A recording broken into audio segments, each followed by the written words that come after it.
Welcome to Talking Health Tech. I'm Sophie. Today I'm joined with Tim, Jayne and Alison, who I'm going to throw to introduce who they are, tell us a little bit about themselves and where they're coming from today. So we might start with you, Jayne. Can you introduce yourself? Yeah, absolutely. Hi, my name's Jayne Thompson. I'm our Chief Product Officer here at MediRecords. I have about 14 years or so in background in health IT or health technology with a background in business and IT initially. I'm very lucky to lead our product function here at MediRecords for the last 3 years or so. Amazing. And Tim, we'll follow up. We'll stick with the MediRecords. Thanks, Sophie. So Tim Pegler, I'm the Senior Business Development Manager at MediRecords. I've had a sort of tangled 20-year pathway through digital health. I used to be a newspaper journalist, found myself editing websites and then found myself editing a health and wellbeing corporate fitness website. And from there, found my way into behaviour change programs and then into product teams and now into sales teams. So a lot of runs on the board in digital health. Amazing. Lots of experience there. Alison, can you tell us a little bit about who you are? Yeah, sure. My name is Alison Sayer. I work for an organisation called Homeless Healthcare, which is an organisation that provides primary healthcare to people experiencing homelessness in Perth. I've worked with the organisation since about 2012 in various different roles, and last year was made the CEO. So currently the CEO. So a big role. Can you tell us a little bit more about homeless healthcare? Yeah, sure. It was founded in 2008, actually by my brother. I don't know if the MediRecords crew know this. So Dr. Andrew Davies is my brother. He was a GP. He liked working in the drug and alcohol and mental health space and was doing some work with another homeless service in Perth that would go out in the evenings. And he was becoming more and more frustrated because he was seeing the same people over and over, and he just sort of felt like he was patching them up all the time. And he very quickly realised that their homelessness and their health wasn't going to improve if they didn't have a house. So the whole idea then came to provide a health service that worked alongside homelessness and social services. And he always says, 2 a.m. one morning, I woke up in the middle of the night and thought, that's it. I'm going to pack up a GP clinic and put it in the back of my car. And I'm going to go to a drop-in centre and I'm going to try and run a GP clinic there because people have fed, had a shower, and usually in a bit of a better space to address all their health needs. So what started as 2 half days then very quickly grew into 14 clinics a week. And that's just sort of one small part of our service. And now we employ over 70 staff. Wow. And I was reading you've now done over 33,000 consults. Yeah. So through all the different services we do about 33,000 consults a year. So, yeah, it's a pretty big service. Yeah, massive. And how many sites are you operating across now in Perth? We've got 2 physical sites, but we provide about 6 different services. So the original concept of having those pop-up general practices, so we now go to about 10 different sites doing that. So there's 14 clinics a week that operate, and they go to transitional and crisis accommodation services, domestic violence shelters, youth drop-in, drug and alcohol rehab centres. So that's the whole concept of just that, taking a GP clinic to the service and running it once a week there. And then we also have street outreach nurses. So they literally go and pound the pavement and go in all the nooks and crannies around buildings and engage with people. And a lot of that service is just about engagement and then trying to get them back in with health services, because very often when people have been homeless a long time, they're completely disengaged from health. We also have a Together program, which is for pregnant women and their young babies. So we are operating that with a housing provider. And we also have a homeless team that operates in one of the major hospitals here in Perth. and they will go and visit anyone who presents to the hospital who is of no fixed address, and they'll try and work out discharge pathways for them and then hook them into homelessness services. And then one of those discharge pathways is actually to our medical respite centre, which is a 20-bed inpatient facility that's sort of step up, step down into hospital. So for people who are too sick to be on the streets but not quite sick enough to be in hospital. Yeah, wow. So I just right there and everything that you've just said, some very strong partnerships across each of those crisis accommodations and then also the public health system. Have you got anything more to add in there and those measurable results across, I guess, both of those areas? Yeah, well, I guess, so being a not-for-profit organisation, we get funding, philanthropic, but also from the Department of Health. So a couple of our services are funded from the Department of Health. And the whole purpose of what we do is to, A, improve people's health, but also stop that usage of the acute services, right? So quite often people experiencing homelessness get so unwell, they end up at the emergency department and then get kicked out before they're well enough and then deteriorate again and end up back in hospital. So it's just this revolving door of hospital, street, hospital. So that's the whole intent of our service. And we have done several evaluations on different parts, but probably the most notable one is the Respite Centre. And it's just finished its 2 years of being a pilot program. And over the 2 years, we've seen a reduction of 44% in ED presentations and 47% drop in admissions. So it makes a huge difference and also saves the health department a lot of money. Yeah, absolutely. That's some very impressive stats right there. Tim, how did MediRecords begin collaborating with homeless healthcare, and why are you so passionate about this project and collaboration? Thank you. And those are amazing numbers that Alison just cited. Back in my journalist days, I was, among other things, reporting on homelessness, certainly in Melbourne, and it's just become an enduring interest. And so when Alison reached out, I was pretty keen to make sure, we could help where we can. MediRecords is really committed to helping improve health equity where we can make a difference. And honestly, it's kind of humbling to, as a technology vendor, to be able to play a small part in making a difference in the healthcare of people that are doing it tough. So there are reasons why I thought we'd be a good fit, but it's been a kind of collaborative process between MediRecords and homeless healthcare since. Wonderful. Jayne, homeless healthcare were the first users of the new admissions module. How has this influenced the product design and delivery? Yeah, so MediRecords has been building out an admissions module, which is essentially an extension of our current product to support patients in admitted care. MediRecords is a digital health platform centered or focusing on managing a patient's consultation journey ultimately, and individual consultation journeys. That sits in more of our traditional primary care solution. And our admissions module is looking at extending that into managing a patient's care over a period of time. Mm-hmm. So that period of time could be a number of hours or a number of days or a number of weeks. For monitoring that kind of continuous monitoring of the patient over that period from admission through to discharge.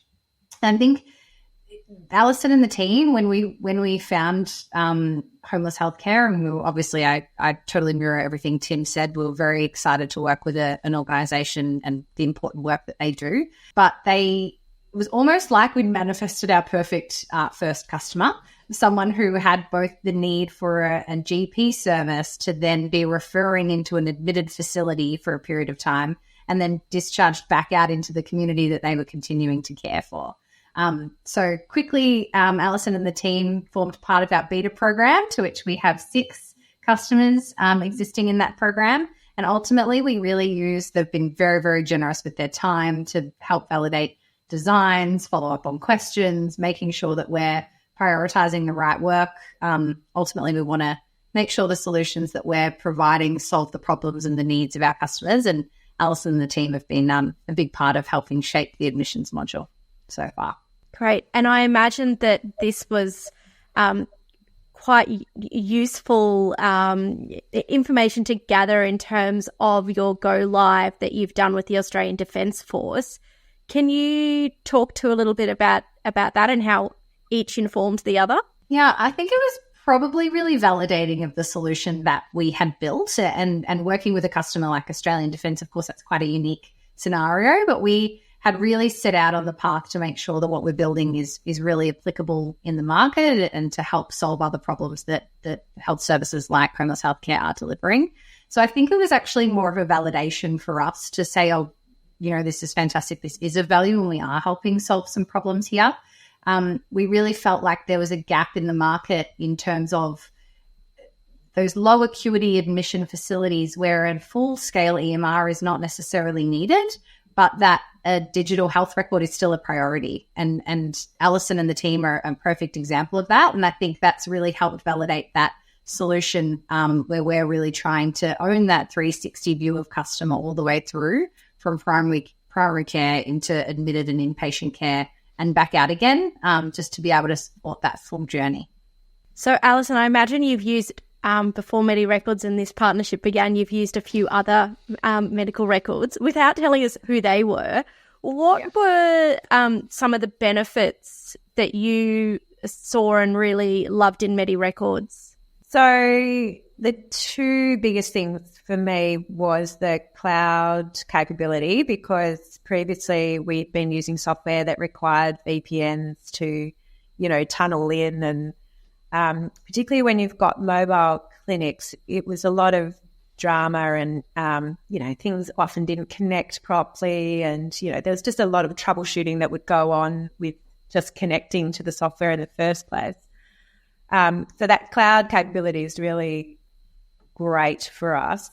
Also, our teams are quite multidisciplinary as well. So at the Respite Centre, we've got GPs, NPs, allied health, caseworkers, registered nurses, enrolled nurses, peer support workers. So we've got a lot of different people, but they can all import into MediRecords system. So that's great. We can capture all the different encounters that the residents and patients are having. And then the other thing that was just a huge win was that finding that bit of software that combined the primary healthcare with an inpatient module. I did a lot of research, and there's maybe one other in Australia that can do that. We did have some experience with that software, which wasn't fantastic, but it's even just finding the software that can do those two things and do them well. It's really great. So, Jayne, can you talk to a little bit about what those benefits are, having a single software system that can link between the primary and community care and tertiary care? Yeah, I think it's really nice hearing from Alison's perspective. I think from the software point of view, I think it's really powerful to be able to have a single reference of patient history within the one product. That's in terms of continuity of care and quality of care, to be able to see what's happened to a patient all throughout the life cycle of care. Back, you've got your medications history, consultations history, conditions, etc., but also then being able to view their latest inpatient, stay and all of the progress notes and discharge summary. And I think it's really powerful to have that all in one space. I think it also probably saves time hunting through different paper processes or different systems of record. So I think benefits around quality of that information being in one spot and really getting that, like I said before, that 360-degree view of the patient and everything that's happened to them within the one system without having to move around. Alison kind of already touched on it as well, but the multidisciplinary side of our solution, MediRecords has been built with a framework with multidisciplinary teams in mind for exactly that reason, so that everyone can contribute to this record. And I think it's really great to hear Alison's seeing that benefit as well, because it's certainly a conscious decision in how we choose to build the software.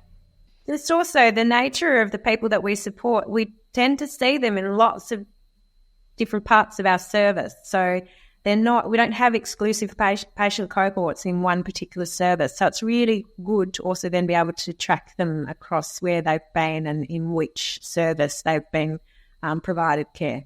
And certainly having that up to date wherever you are. Tim, the cloud. I feel like the cloud here is what sort of revolutionized the service for Alison, the GPs, and also their clients. What else is there, the cloud technology can offer for people in this space? So I think Alison touched on the piece of log in anywhere you are, access the records on the move. And again, when we think about this particular patient cohort, this is a group of people that are being cared for in, they could turn up at any one of a number of clinics throughout the city. They could be on the street, they could be in a hospital. I think where I'm particularly conscious of future benefits of cloud tech, if you imagine, for example, someone that's had to leave their house in a hurry to escape domestic violence, well, chances are they're not going to have time to go back and pick up their medicines from the medicine cabinet, and they're not going to have time to look for their kids' vaccination certificates or, the prescriptions that are in the drawer. So people can often become homeless and have little of their health history with them.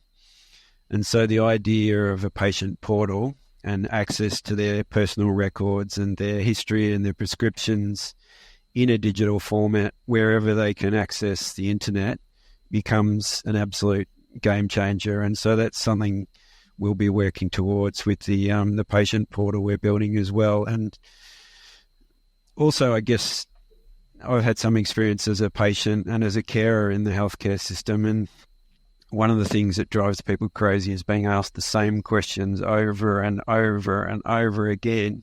What medications are you on? So if you're able to tap your phone screen and access your records and show people what you're on and what you're allergic to, that can actually be life-saving. And Jayne, I imagine from your perspective, if the patient portal wasn't at the top of your list for what's next in terms of product development, it is now. Have you got anything to add for what's next for MediRecords? Oh, yes. Tim and I could talk about the patient portal for days. We're very, very passionate about it. The next 12 months are a really exciting time for us. I think we have a few key kind of customer-initiated requests which are coming into the product, which we're very excited to be able to support. Things like digital payments, etc., has been a highly requested item from our customers, so really great to be able to prioritize that. We do, of course, have our patient portal that Tim's touched on. It's called MediRecords Engage. It's coming to market later this year. It really focuses on, the name Engage was a very intentional choice. It really focuses on extending the clinical workflows to involve the patient and really have them be a key participant in their care. So we're hoping to tackle the accessibility of information that Tim's touched on, but we're hoping to tackle it in a little bit of a different way. So I'm really excited to be launching that. We're working with a couple of our beta customers on that initiative at the moment, and it's coming along really nicely. We're going to continue to focus on our Connect platform. Our Connect platform, we've been working for the last 3 years or so on our FHIR capability and our interoperability capability, which is of course a really exciting piece of work, but we'll now be moving to focus on partnerships and marketplace opportunities, just really to be able to connect our customers or help our customers be better connected, which is a real initiative for us. And lastly, we're going to look at an exciting initiative around data, surfacing data and insights, providing dashboards and reporting capability to just get better transparency. We have so much very rich data available in MediRecords, and I think being able to surface that in a way that our customers can make better decisions is a really key initiative for us as well. Lots going on, and I'm sure you're listening to that, Alison, thinking there's some great things on the horizon that are only going to enhance your service.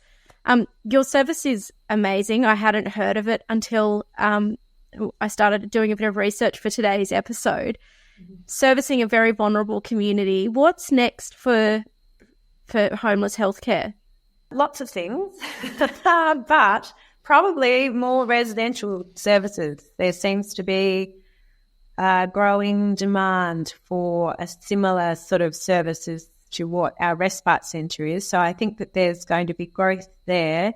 And I also think in the street outreach, we only service a couple of areas within the Perth metropolitan area, and there's such a great need for more. Unfortunately, the amount of homelessness is just increasing rapidly and also becoming a lot more visible with a lot more rough sleepers.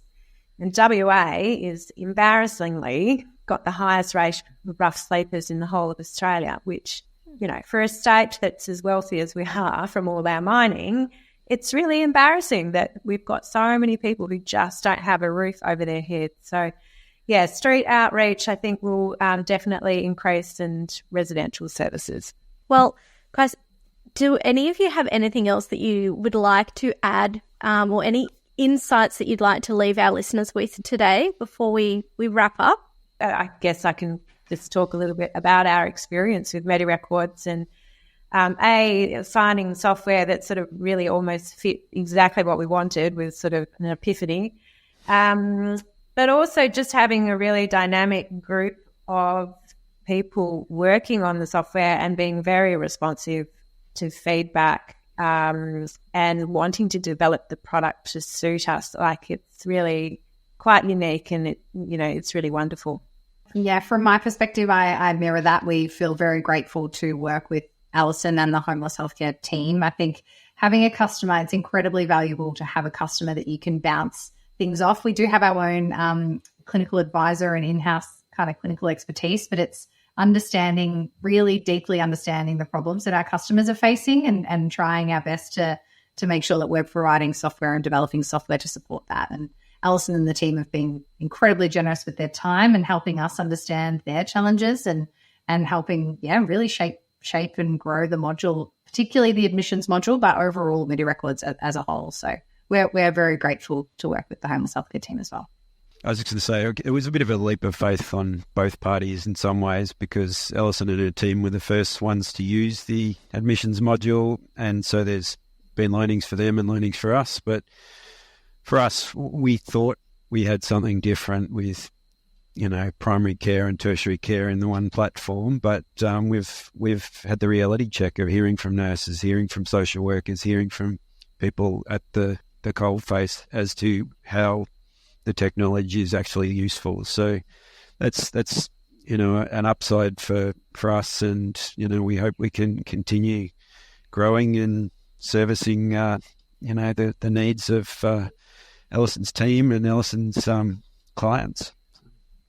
Well, guys, thank you for your time today. I'm looking forward to seeing how particularly, I guess, the admissions module, the development of that, and being able to, reach more communities and populations that are underserved by our healthcare system. Alison, thank you for all the great work that you're doing in Perth. We need to see you guys expanding Australia-wide. Yeah. I didn't say that was on the cards. It's been lovely to hear from you, and looking forward to seeing where it all goes. Thank you. Thank you, Sophie. Really appreciate it. Thanks for having us, Sophie. We hope you enjoyed this episode of Talking Health Tech. Make sure you like and subscribe, and share this episode with someone who might find it valuable. For more information and resources about healthcare innovation, visit talkinghealthtech.com.